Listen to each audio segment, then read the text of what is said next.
All right, folks. Hello and welcome back to another quick UE5 tutorial setup. And in this tutorial, we are going to be going over how to increase the normal intensity of low quality textures to make them look more realistic. Now, if we're looking at this material here, this isn't actually a rocky material. I know it might look that way, um, but it's actually a cast iron material, and this actually goes on anything that would use cast iron materials. And as you can see, this is actually we don't get in too close. We get into like this point here. This looks great. Like it only looks bad with low quality when we get in like super close. Now, if we're making a film or a game, the camera isn't going to be this zoomed into this object. And so real quick, before we get into how to actually, set up the normal intensity modifier, there are a few things I want to talk about, which is just in reference to optimization. So now, if you do want to see what I mean, like in action, so to speak, like in actual real video games, then let me know, and I can actually post some gaming content. Whereas I'm actually showing you how they set up their textures in their games, and these are photorealistic games that look great in terms of graphics. It really is. But when you actually when you're looking at it from a developer perspective, you're noticing 1K, 2K textures all over the place. And the reason why is because they know how to optimize their games.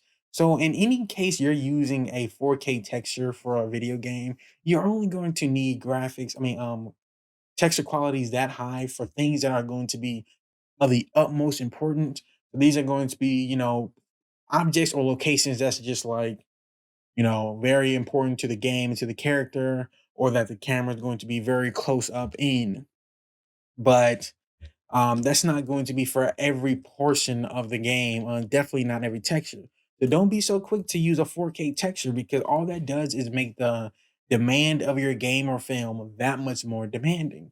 When you can use a 2K texture and still get some pretty great results, because again, this look like this. I mean, come on, this looks great. This is only a doubled texture, by the way.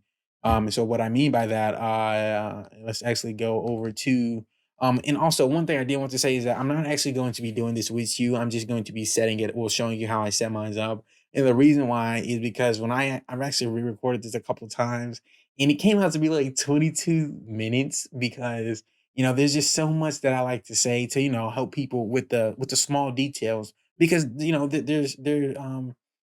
if you're really going to learn something, you need to learn it in totality. And by that I mean, you need to understand the fundamentals as well, and to provide all that details in conjunction, well, in combination of actually doing it with you, came out to be a 22-minute long video. At first I was like, that's fine, but it's not really a short video, and I don't really like to make videos that long unless they're of like the utmost necessity. um, and for this, I could just show you how I set it up. And so if we actually open my material here, you can see this value is 221. So that means that if I was to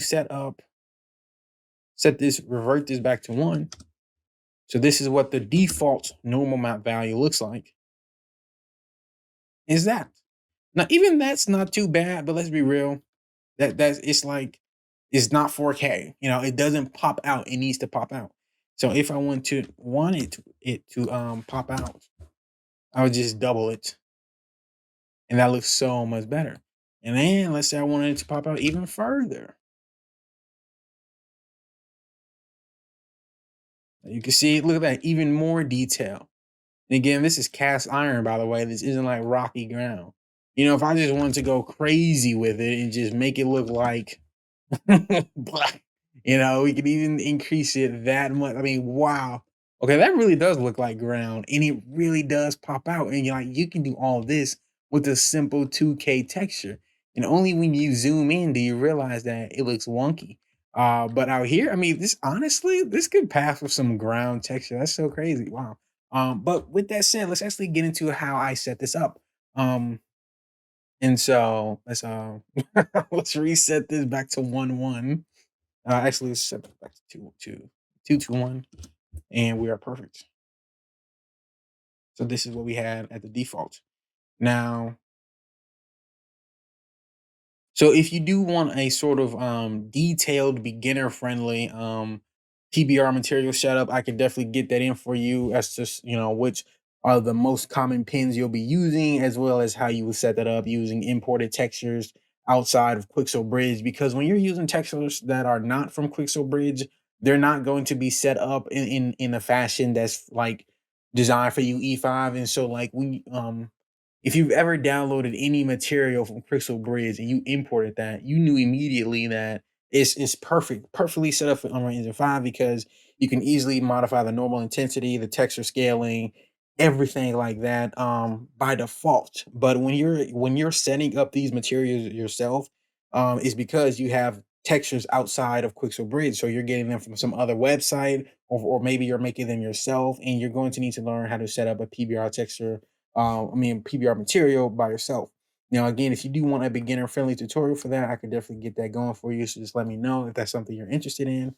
But without that, with that said, this is actually what we use for the normal map.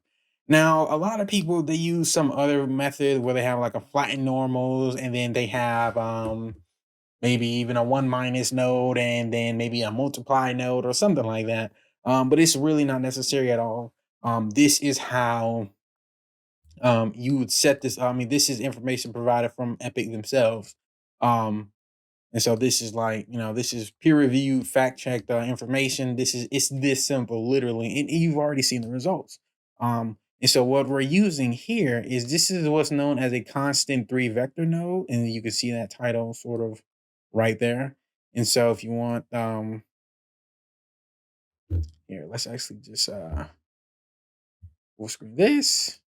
And then if we were to open up the palette, you can actually see the palette. If this is closed by default, just click it and then just drag out a constant three vector node and you get that. Now, the only thing you have to make sure is that by default, the values are going to be set to 0, 0, 0, obviously, but you need to make sure that the default values are all set to 1. And when you're modifying the normal intensity, you can change the RNG, but make sure that they're matching. So if you change one to 15, the other one shouldn't be at like 10. Make sure that they're the exact same value. So again, for this one, when I change it, I change it both to 2 or change it both to 4. It's never just one or the other. But the only one that does always remain 1 is the blue value. I forget the exact reason why, but I know that that's important. If you change that to anything other than 1, it's not going to be as intended. Even if it looks like it's fine, it's not how it should be set up. It needs to always remain 1, but you are free to change the RNG value to whichever one you want. Now, again, it's just this simple. We have our imported texture sample normal map. Then we have the constant 3 vector node. Plug that into a multiply node, plug that into the normal output, and we are done. It's that simple. We are done. It is really that simple. And all we have actually is just a metallic setup as well as a base color. And I mean, it's great. Now, obviously, the metallic setup, yeah, without the metallic setup, it looks more like rock, you know, because it's lost that metallic texture, literally. So if we actually plug that back in, reapply that, now it looks more metal, and that is just higher quality. And again, this is cast iron, by the way. Probably shouldn't have used it on a sphere because people just, they see spheres like this with this kind of texture and they're thinking planets, but this is a cast iron material. And it's that easy. So this is the setup for it. This is literally that simple. And we've seen it in action. So if you have any further questions or want more information in regards to setting up materials, let me know and I can get back to you as soon as I can. I really do look at my comments and as well as make videos based off my comments. Every question I've seen in the comments of my videos, I feel like I have answered. Actually, I know I have because that's literally what I'm basing my new video ideas off of. And of course, if I don't have any questions, or at least if I don't see any questions, then I just go ahead and make whatever I think people need to know about. So that's it for this video, folks. Only 10 minutes of your time. Not too bad. Definitely not 22 minutes and still got the point across. So yeah, I mean, this is this simple, folks. This is how you do it in Unreal Engine 5. The best of luck in your UE5 endeavors. And as I always say, It's difficult when you don't know what you're doing, and so that's why I go ahead and make these tutorials to help you out. Now, see you around.